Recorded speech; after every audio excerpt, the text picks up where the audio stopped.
আসসালামু আলাইকুম everyone, welcome to Mudassir mom lifestyle blog থেকে আমি হ্যানা প্রতিদিনের মতো একটা নতুন ভিডিও নিয়ে হাজির হলাম। আমার ভাইয়া ও আপুরা, আঙ্কেল আন্টিরা, ছোট্ট ছোট্ট সোনামণিরা, আপনারা সবাই কেমন আছেন? আশা করি সবাই ভালো আছেন। আমরাও আলহামদুলিল্লাহ ভালো আছি। এই তো এখন তো ভালোই আছি, আল্লাহ ভালোই রেখেছে।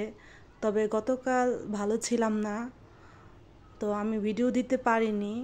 তো অনেক আপুর ভিডিও দেখেছি,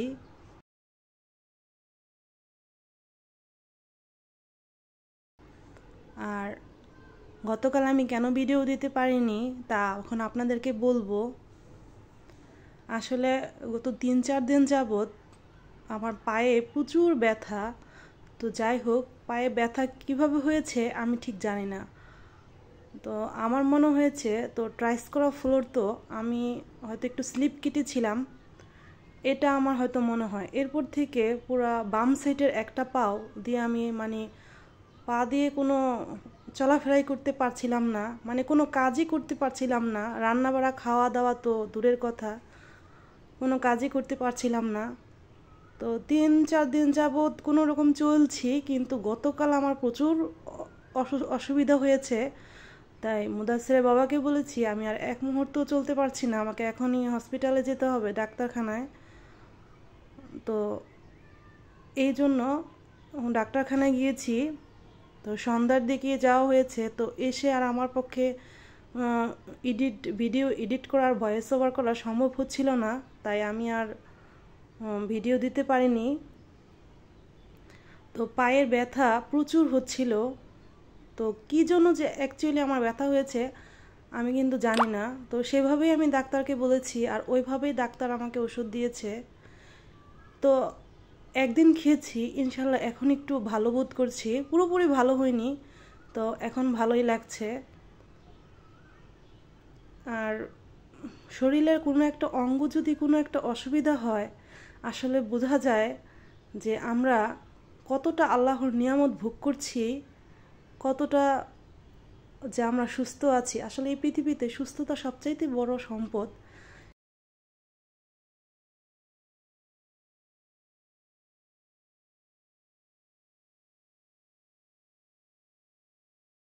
কিন্তু গতকাল আমার এত খারাপ লেগেছে, তো এই খারাপ লাগা থেকে আমি বুঝতে পারলাম, এর আগেও আমি অনেক বুঝতে পেরেছি। তো দেখলাম যে আসলে অসুস্থ থাকলে সব কিছুই অচল হয়ে যায়।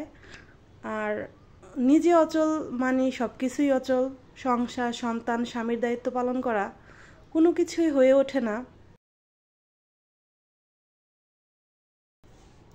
আর সেই মুহূর্তে আমি কিভাবে ভিডিও দিব, আর ইউটিউবে প্রতিদিন ভিডিও দেওয়া একটু কষ্টদায়ক হয়ে যাচ্ছে আমার পক্ষ থেকে, কারণ মুদাসসির অনেক ছোট। মুদাসসিরকে নিয়ে আমার একটু কষ্ট হয়ে যাচ্ছে, আর মুদাসসিরকে তো সময় দিতে হয়। আসলে আমরা শুধু ইউটিউবে কাজ করলেই তো আমাদের হবে না, আমাদের তো একটা প্রকৃত পরিচয় আছে। আমরা কারো স্ত্রী, কারো মা, কারো সন্তান। তো সবার প্রতি আমাদের কিছু না কিছু দায়িত্ব আছে। আর রমজান মাসে ইবাদত বন্দিগি করা, এটা তো আমাদের সবচেয়ে বড় দায়িত্ব, যেই জন্য আল্লাহ আমাদের পৃথিবীতে পাঠিয়েছেন।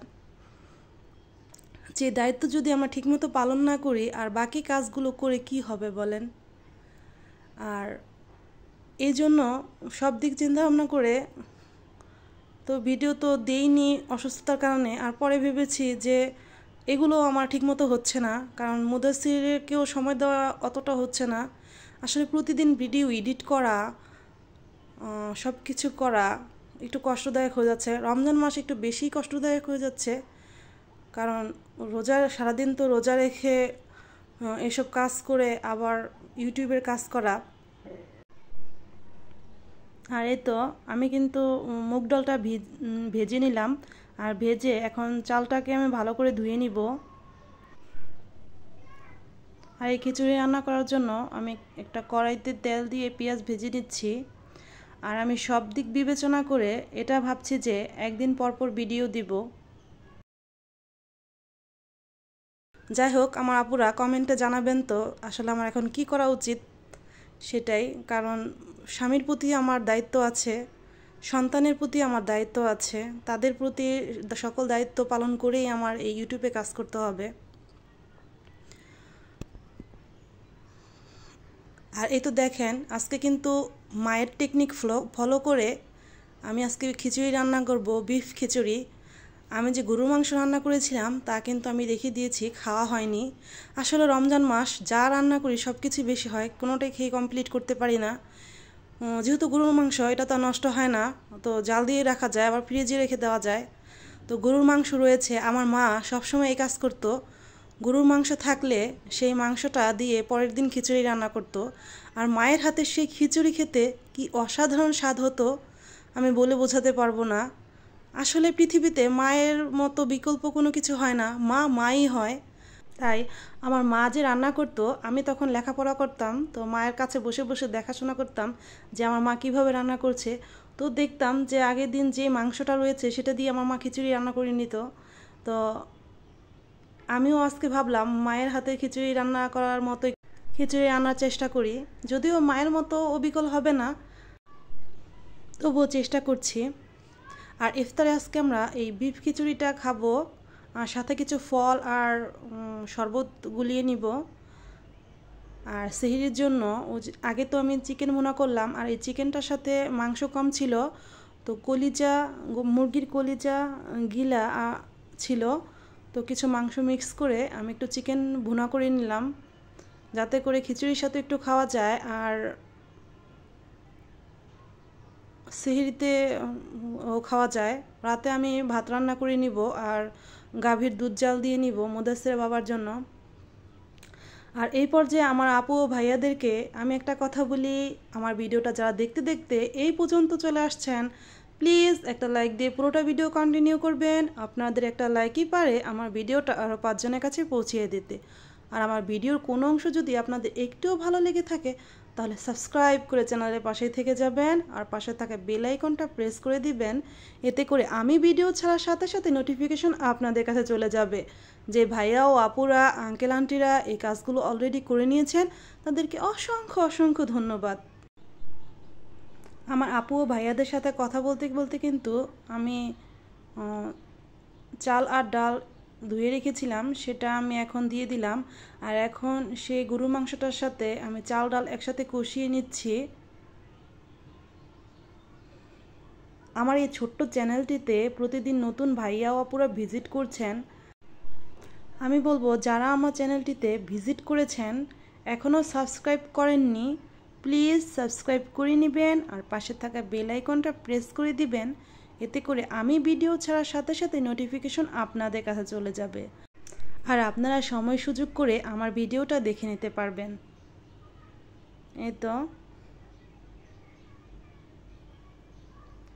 আমি চাল ডালটাকে এই গরুর মাংসটার সাথে ভালো করে কষিয়ে নিচ্ছি। কিছুক্ষণ কষিয়ে নিলে খিচুড়িটা কিন্তু খেতে খুব ভালো লাগে, আমার কাছে দারুণ লাগে। তো আমি আজকে মায়ের টেকনিকটা ফলো করছি, দেখা যাক কেমন হয়। আর এই তো আগে থেকে গরম করে রাখা পানিটা আমি এখন খিচুড়ির মধ্যে দিয়ে দিলাম।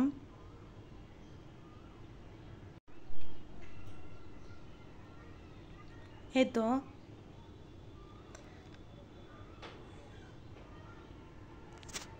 আমার ভাইয়া ও আপুদের, আঙ্কেল আন্টিদের আমি একটা কথা বলি, আমি অত ভালো করে গুছিয়ে কথা বলতে পারি না। আমার কথায় ও কাজে যদি কোনো ভুল ত্রুটি হয়ে থাকে, প্লিজ ক্ষমা সুন্দর দৃষ্টিতে দেখবেন। আর আমার প্রতিদিনকার ব্লগগুলোতে আমি যদি আমার কথা দ্বারা কাউকে আঘাত দিয়ে থাকি, বা আমার কথা দ্বারা কেউ কষ্ট পেয়ে থাকেন, প্লিজ নিজের আপনজন ভেবে আমাকে ক্ষমা করে দিবেন। আজ হয়তো আমি বেঁচে আছি, কাল হয়তো নাও থাকতে পারি, কারণ মানুষ মাত্রই মরণশীল। কে কখন মারা যায় কেউ তো জানি না, ক্ষমা চাওয়ার সময়টা হয়তো পাবো না, তাই আগেই ক্ষমা চেয়ে নিচ্ছি। আমি কিন্তু খিচুড়িটাকে কষিয়ে এর মধ্যে পানি দিয়ে ঢেকে বসিয়ে দিয়েছি।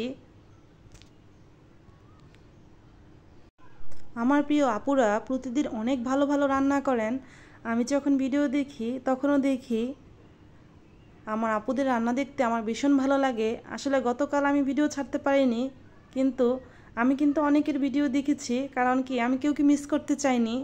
আসলে একদিন যদি আমি কেউকে না দেখি, কারো ভিডিও না দেখি, আমার আপুদের ভিডিও, তো আমার মনে হয় তো অনেক দিন ধরে দেখি না, তাই কিন্তু আমি মিস করিনি, দেখে নিয়েছি।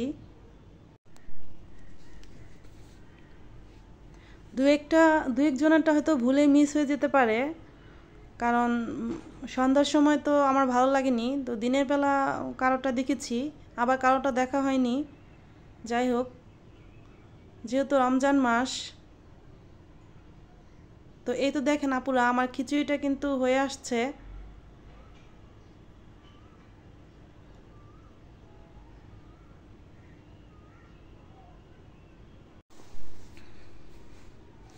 তো খিচুড়িটা এখনও একটু পানি আছে, তো পানিটা একটু টেনে নিলে খিচুড়িটা খেতে বেশ ভালো লাগবে।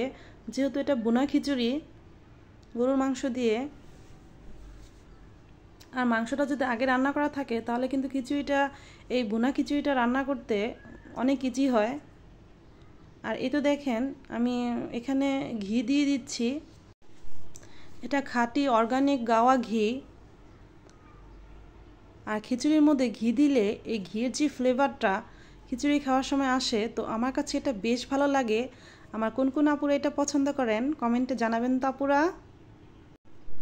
তো খিচুড়িটাকে আমি রান্না করে নিচ্ছি, আর অন্য পাশে কিন্তু আমি একটু একটু করে ইফতারটাও তৈরি করে নিচ্ছি, মানে ফল কেটে নিচ্ছি, শরবত বানিয়ে নিচ্ছি।